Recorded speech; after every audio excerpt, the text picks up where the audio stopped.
Hello students, continue करते हैं next video number 5 में मार्केटिंग के फंक्शंस को कंटिन्यू करते हैं। आप बोलोगे सर कितने फंक्शन है मार्केटिंग के? बच्चों टॉपिक ही बड़ा है, इसमें कोई कुछ नहीं कर सकता, ना मैं कुछ कर सकता ना आप कुछ कर सकते। जो फंक्शंस है वो सारे पढ़ने पड़ेंगे हम लोग। अब देखो, सारे फंक्शंस में अगर आपको एक ही दिन में करवा देता, ऐसा नहीं है कि ये इम्पॉसिबल है, ऐसा नहीं है। थोड़ी वीडियो की लेंथ को बढ़ाकर, वीडियो की लेंथ को लगभग अगर मैं 40 से 45 मिनट कर दूं तो मैं आपको 15 फंक्शन उसके एक साथ समझा सकता हूं, नॉट ए बिग डील। लेकिन उससे प्रॉब्लम क्या आएगी, आप बोर हो जाओगे, बोलोगे सर इतने सारे फंक्शंस एक साथ जाना कहाँ इतनी जल्दी हमको? तो भैया कहीं नहीं जाना, ना आपको कहीं जाना ना मुझे कहीं जाना। मुझे वीडियोस बनाने हैं और आपको वीडियोस देखने हैं। चलिए, मैं मार्केटिंग फंक्शंस की बात कर रहा हूं। मार्केटिंग फंक्शंस के अंदर मैं आज आपके लिए 5 डिफरेंट फंक्शंस लेकर आया हूं। इसके अंदर मैं आज आपसे सबसे पहले डिस्कस करने जा रहा हूं आज का पहला फंक्शन, जिसका नाम है प्राइस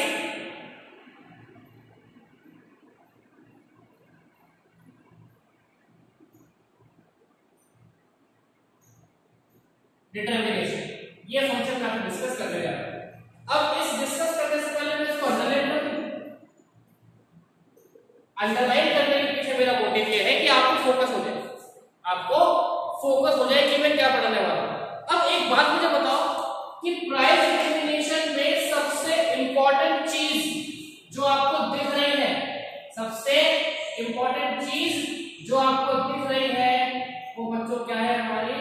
सर प्राइस क्या होती है? सबसे बड़ी बात, सबसे इंपॉर्टेंट बात, प्राइस क्या होती है? Price is the amount which a consumer page for getting goods. Price is the amount which a consumer page for getting goods.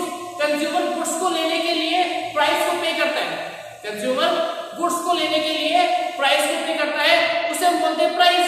जिस अमाउंट को पे करता है कंज्यूमर गुड्स को लेने के लिए, जिस अमाउंट को पे करता है वो अमाउंट कहलाता है प्राइस। वो अमाउंट क्या कहलाता है? प्राइस। अच्छा मेरी बात सुनो, मैं मार्केट में गया, मुझे वहां से ईयरफोन्स लेने। मैंने कहा दुकानदार से भैया ईयरफोन्स है क्या बढ़िया वाले? बोला हाँ सर बढ़िया वाले आपके हिसाब से। मैं कहा ठीक है दे दो। कितने रुपए के हैं? 1000 रुपए के हैं। तो वो 1000 क्या है? प्राइस है। 1000 क्या है? प्राइस है। अब जब तक मैं उसको 1000 रुपीज नहीं दूंगा तब तक वो मुझे ईयरफोन्स देगा? नहीं देगा सर। तो प्राइस वो अमाउंट होता है जो कंज्यूमर पे करता है किसी भी गुड्स को लेने के लिए, तो मैं ये बता देता हूं, price is the amount which is paid by consumer। Price वो अमाउंट होता है जिसे कंज्यूमर पे करता है गुड्स को लेने के लिए। अब सर चलो ठीक है समझ गए, अब और क्या बताना चाह रहे हैं इसके अंदर? तो ये और सुनो, ये सबसे ज्यादा इंपॉर्टेंट फैक्टर होता है, ये सबसे ज्यादा इंपॉर्टेंट फैक्टर होता है किसके लिए? हमारी सेल को बढ़ाने के लिए, हमारी सेल को बढ़ाने के लिए। आप जानते हैं मैंने आपको इकोनॉमिक्स में एक लॉ पढ़ाया था, लॉ ऑफ डिमांड। उसमें क्या था कि अगर किसी भी चीज की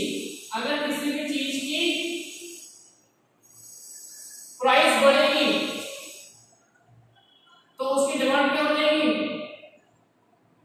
सर कम हो जाएगी। और अगर उसकी प्राइस कम हुई तो सर उसकी डिमांड क्या हो जाएगी? सर उसकी डिमांड बढ़ जाएगी। कहने का मतलब मेरा क्या है? Price determination is the main element of marketing. Price determination is the main element of marketing. Price determination जो होता है वो मार्केटिंग का मेन एलिमेंट होता है। डिटरमाइन करता है प्राइस को डिटरमाइन करते समय कितनी बातों को दिमाग में रखना चाहिए। एक मार्केटर जब प्राइस को डिटरमाइन करेगा तो कितनी बातें उसके दिमाग में होगी कि प्राइस कितना वैल्यूएबल है, प्राइस का क्या इफेक्ट होता है, प्राइस ही वो फैक्टर है, याद रखिएगा बच्चों, price is the factor, is the factor which enable the sale properly. Price वो फैक्टर होता है, प्राइस वो फैक्टर होता है जो इनेबल बनाता है किसको, सेल को। देखो प्राइस वो फैक्टर है जो इनेबल बनाता है किसको, सेल को। तो अगर प्राइस सही नहीं होगा तो सेल सही नहीं हो पाएगी, अगर प्राइस सूटेबल नहीं होगा तो सेल नहीं हो पाएगी सही, और प्राइस सूटेबल है तो सेल आपकी सही हो जाएगी। प्राइस अगर सूटेबल है तो आपकी सेल सही हो जाएगी। तो कहने का मतलब क्या है, price determination is the basic and main element of marketing which decides what should be the symptoms and qualities in price. Price में क्वालिटीज क्या होनी चाहिए, ठीक है। तो प्राइस को डिटरमाइन करना, उसको अप्लाई करना, ये सब काम कौन करता है, मार्केटिंग करता है। ये सब काम कौन करता है, मार्केटिंग करता है। क्लियर है। एक बात मुझे बताओ, मैं मार्केट में आईफोन लेने के लिए गया, मैं मार्केट में आईफोन लेने के लिए गया, मैंने कहा भैया कितने का है, उसने कहा सर 10 रुपए का है।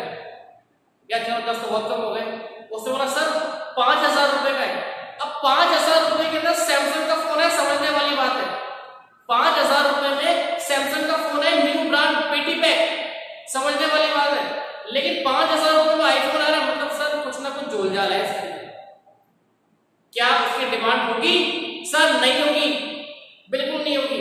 और वही पे मैं कहूँ यार एक पानी की बोतल दे दो, बिस्लरी, एक बिस्लरी पानी की बोतल दे दो, कितने की है सर, 10 रुपए, 15 रुपए, 20 रुपए, रीजनेबल प्राइस। मैं बोलूं 1000 रुपए, अरे सर क्या प्राइस है। तो प्राइस वो फैक्टर होता है जो डिटरमाइन करता है सेल। ठीक है बच्चों, क्लियर ये वाली बात। चलिए मैं नेक्स्ट टॉपिक पे आ रहा हूं।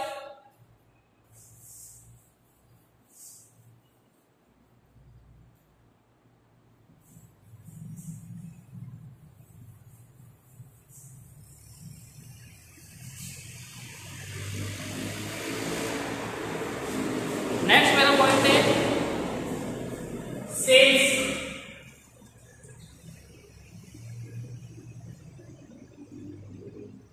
सेल्स याद रखिएगा, sales is the another factor of marketing.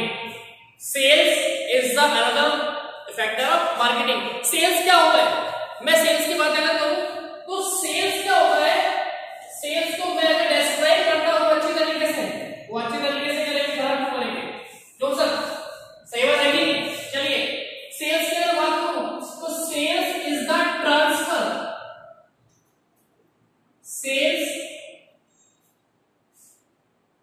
is the transfer of ownership,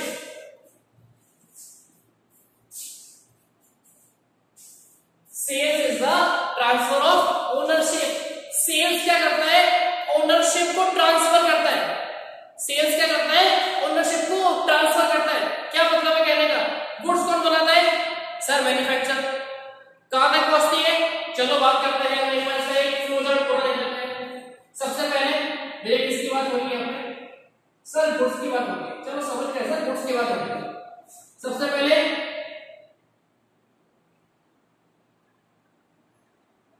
manufacturer, उसके बाद में डिस्ट्रीब्यूटर, उसके बाद में होलसेलर, उसके बाद में रिटेलर, और लास्ट में कौन आया भैया, सर कंज्यूमर आ गया। इतना सोचने की जरूरत ही नहीं है, बिल्कुल नहीं सोच रहे सर, नहीं सोच रहे।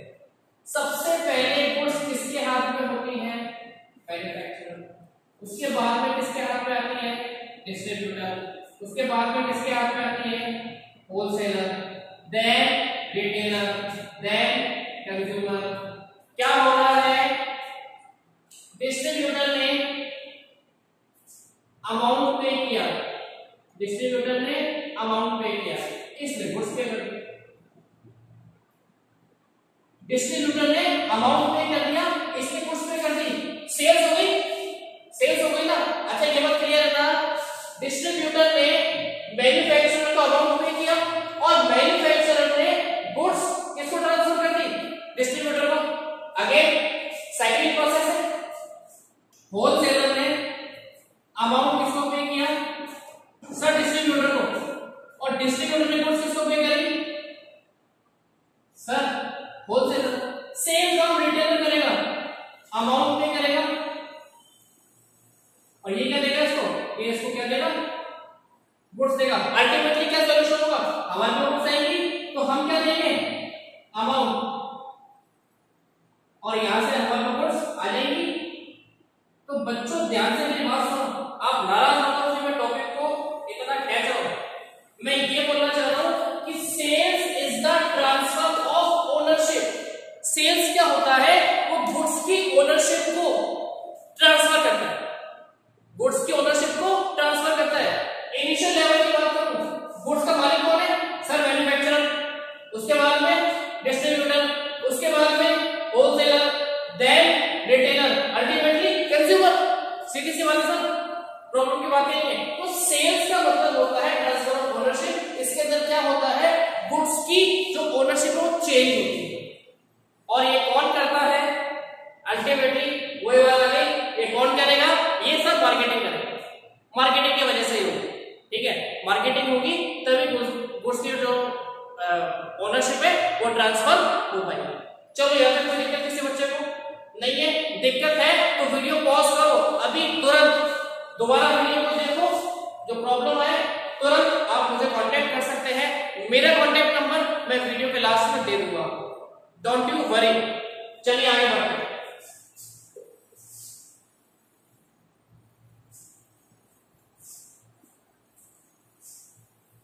नेक्स्ट हम बात करते हैं सर ट्रांसपोर्टेशन। नेक्स्ट हम बात करते हैं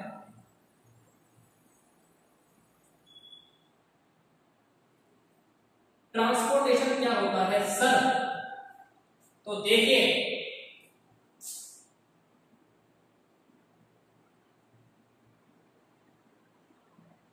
ट्रांसपोर्टेशन का मतलब होता है मूवमेंट ऑफ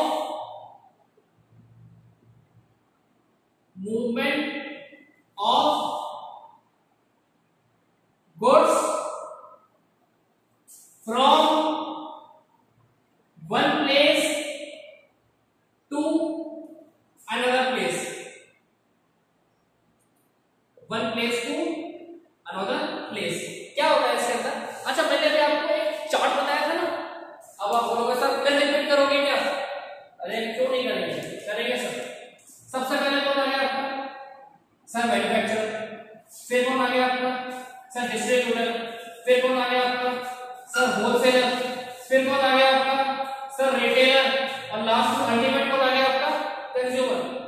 ठीक है, देखो मैंने आपके लिए अलग से व्यवस्था करी कि 3 बार लेके आया ताकि हाईलाइट रहे। सबसे पहले कौन है, manufacturer, distributor, wholesaler, retailer, ultimately consumer. Transport कैसे होगा, अच्छा एक चीज बताओ, क्या ये पांचों जो हमारे भाई लोग हैं, ये पांचों भाई लोग एक साथ ही रहते हैं क्या, manufacturer, distributor, wholesaler, retailer, consumer, क्या ये एक साथ रहते हैं, सर कैसे रह सकते हैं, मैन्युफैक्चरिंग तो कहाँ होती है, इंडस्ट्रियल एरिया में होती है। अरे भाई बात मान ली मैंने, अभी 2 मिनट पहले मैंने बताई थी आपको ये वाली बात। डिस्ट्रीब्यूटर हर सिटी में अलग अलग होते हैं, एक सिटी में एक ही होता है, मैक्सिमम सिटी बड़ी है, जयपुर जैसा बड़ा शहर है सर 2 भी हो सकते हैं। ठीक है सर, होलसेलर सर बहुत सारे हो सकते हैं, रिटेलर सर बहुत सारे हो सकते हैं, कस्टमर हम लोग नहीं। तो क्या ये पांचों एक जगह पर रहते हैं, सर नहीं रहते। तो कहां रहते हैं, अलग अलग रहते हैं भाई। तो एक जगह से दूसरी जगह पर जब गुड्स आपकी ट्रांसफर हो रही है, एक जगह से दूसरी जगह पर जब गुड्स आपकी ट्रांसफर हो रही है, तो इस प्रोसेस को मैं क्या बोलूंगा, सर ट्रांसपोर्टेशन होगी। अब ट्रांसपोर्टेशन में ऐसा नहीं है कि गुड्स से ट्रांसफर हो रही है, ट्रांसपोर्टेशन में एक बात और देखने वाली होती है, ट्रांसपोर्टेशन में एक बात और देखने वाली होती है, और वो ये होती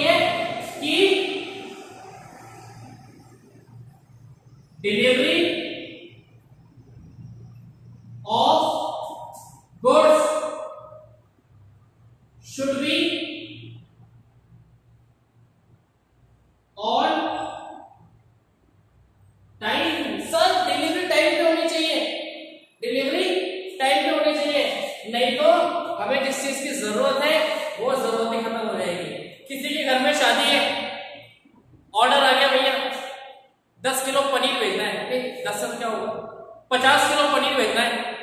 अब रास्ते में गाड़ी खराब हो गई तो किसकी गलती है? दूल्हे की गलती है? नहीं। दुल्हन की गलती है? नहीं। मैन्युफैक्चरर की, रिटेलर की? सर गलती किसी की भी नहीं है, तो गलती है ट्रांसपोर्टेशन की। किसकी गलती है? ट्रांसपोर्टेशन की। अगर आपके पास ट्रांसपोर्टेशन की मीडियम प्रॉपर नहीं है तो पहले वो ट्रांसपोर्टेशन की मीडियम आपको प्रॉपर करने पड़ेंगे। उन ट्रांसपोर्टेशन की मीडियम्स को प्रॉपर करने के बाद में आप अपने ट्रांसपोर्टेशन को आगे बढ़ाएंगे।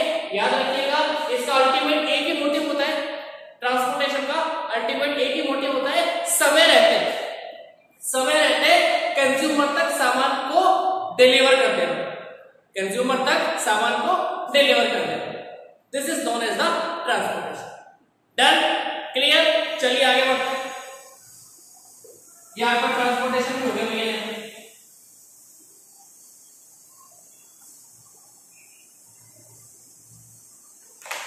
मैं 5 मिनट और लूंगा और ये वीडियो खत्म करूंगा, ठीक है?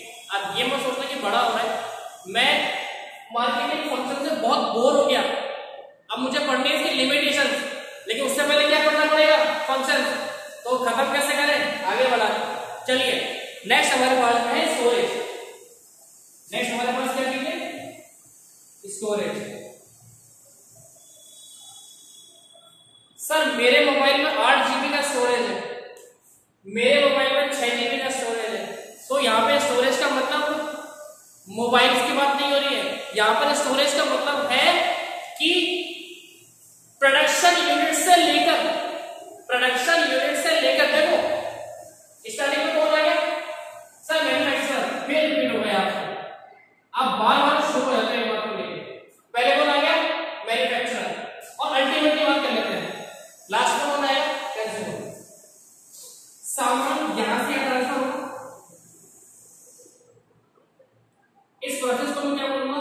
सर सेल्स बोलेंगे। अभी आप पढ़ा चुके हो, बिल्कुल सर सेल्स ही बोलेंगे इसको। लेकिन एक बात बताओ, प्रोडक्शन हुआ, क्या हुआ? सर प्रोडक्शन हुआ, हो गया भैया, चलो ऊपर ले लेते हैं। सर प्रोडक्शन हुआ और सेल्स हुआ। सर प्रोडक्शन हुआ और सेल्स हुआ, तो एक बात बताओ, प्रोडक्शन और सेल्स के बीच में कुछ टाइम आएगा ना? प्रोडक्शन और सेल्स के बीच में कुछ टाइम होगा, उस टाइम तक वो गुड्स कहां रखेंगे? प्रोडक्शन और सेल्स के बीच में कुछ टाइम होगा, उस टाइम तक वो गुड्स कहां रखेंगे? वो रखेंगे स्टोरेज के अंदर, वो रखेंगे स्टोरेज के अंदर। और क्यों रखेंगे? एक बात बताओ, आंधी आ जाए, तूफान आ जाए, बारिश आ जाए, चक्रवात आ जाए, दुनिया नष्ट हो जाए, सामान की रखवाली कौन करेगा? Storage unit. कौन करेगा? Storage unit. अच्छा एक बात और, यहां पर स्टोरेज का मतलब सिर्फ ये नहीं है कि आपको सामान स्टोर करना है, यहां पर स्टोरेज का मतलब ये है कि लेट्स सपोज मेरा मोमबत्ती का प्रोडक्शन है, मोमबत्ती का कैंडल्स का मेरा प्रोडक्शन है। अब एक बार बताओ, क्या 12 महीने तक मेरी कैंडल्स बिकती है क्या? सर लाइट कभी कभी जाती है, और वो भी आजकल तो हमारे पास क्या है? इमरजेंसी लाइट है, हम लाते ही नहीं कैंडल्स, और कैंडल लाइट डिनर हम करते ही नहीं है, तो बात वही खत्म हो गई। कैंडल्स कब बिकेगी? सर दिवाली पे, सर क्रिसमस पे, या फिर किसी को ट्रिब्यूट देना हो तब। तीनों ही कंडीशंस एक साथ होने वाली एक्टिविटीज नहीं है, या फिर बैक टू बैक होने वाली एक्टिविटीज नहीं है, तो उस ड्यूरेशन में उन्हें कहां रखा जाएगा? सर स्टोरेज में रखा जाएगा। बिल्कुल सही बात है। अब मैं तो प्रॉफिट वाला आदमी हूं भैया, मैं तो जब प्रॉफिट दिखेगा वही काम करूंगा। मैंने मोमबत्तियां बनाई, आज मुझे पता है कि मोमबत्ती की डिमांड ही नहीं है, मैं उसे कहा रखूंगा सर स्टोरेज यूनिट में, और 3 महीने बाद जब डिमांड आ जाएगी तो कहां से उसको पिक कर लूंगा? Sir storage unit.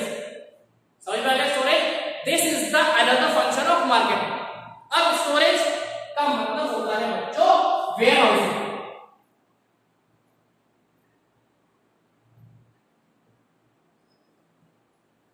In terms of business storage को हम बोलते हैं बच्चों वेयर हाउसिंग। ठीक है, चलिए सिर्फ 2 मिनट लूंगा और एक फंक्शन आपको और बताऊंगा फटाफट से।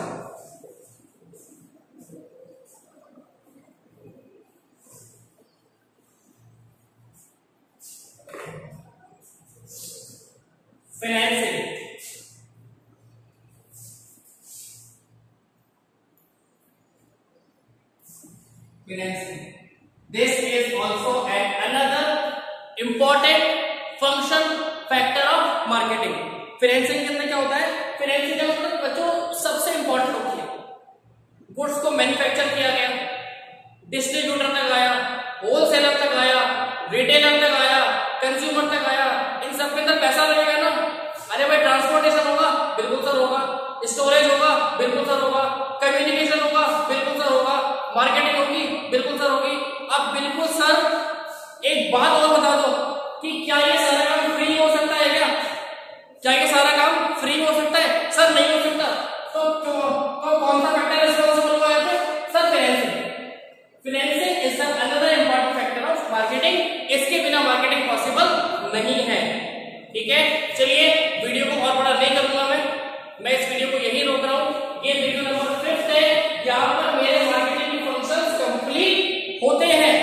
नेक्स्ट वीडियो में मैं इसके आगे वाला चैप्टर लेके आऊंगा। आगे वाला मतलब चैप्टर के आगे वाला हिस्सा। अभी चैप्टर खत्म नहीं हुआ है मेरा ये वाला। तब तक स्टे होम, स्टे सेफ। और उससे पहले मेरी बात सुनो, अगर कोई प्रॉब्लम हो तो आप मुझे मेरे व्हाट्सएप नंबर 7737616695 पर इमरजेंसी सर्विसेज की तरह 24/7 कांटेक्ट कर सकते। एम्बुलेंस की सेवा होती है ना 24 घंटे, ये मेरी भी सेवा 24 घंटे चालू रहती है। समझ गए आपकी बात को? आप मुझे व्हाट्सएप कर सकते हैं, नहीं कर